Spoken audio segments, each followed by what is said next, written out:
For stopping by again in this YouTube channel. Those of you who derive joy in watching my videos are actually my biggest motivation.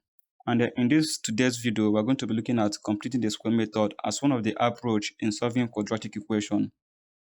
In our previous video, we have talked about some basics of quadratic equation, and if you have not watched the video, kindly check the description section of this video so that you can get the basics and flow along with us.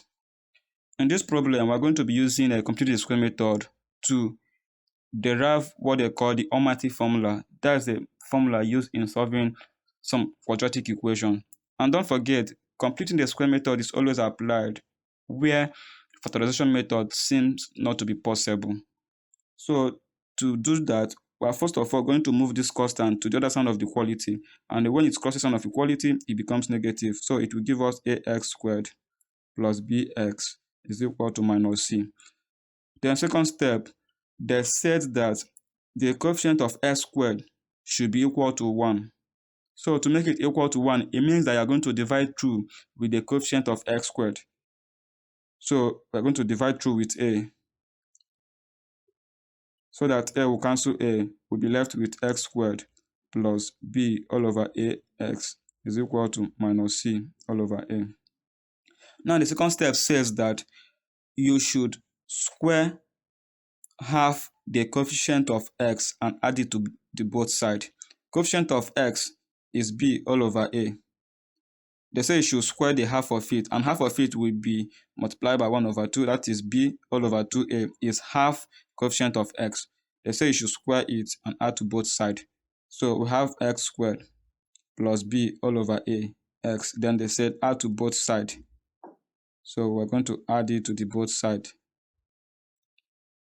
You add here again. Now, all these ones that have squared, you can choose to bring them together. Now you have this. And remember, you're not going to add b all over ax again because if you open this bracket, you're going to land back at this step. So since you land back here, there's no need adding this one again, because if you add it, it means it will no longer be equal to this. And you have equal to minus c all over a plus square of, if you square b, you have b squared. And if you square 2a, you have 4a squared. Now you have x plus b all over 2a, everything is squared, is equal to LCM of these two is 4a squared. And 4a squared divided by a, you have 4a. Multiply by minus c, you have minus 4ac. Then plus 4a squared divided by 4a squared will give you 1. 1 multiplied by b squared is b squared. Now you're going to take the square root of both sides. The square root equal to minus 4ac plus b squared all over 4a squared, the square root. So that this square root will cancel this square.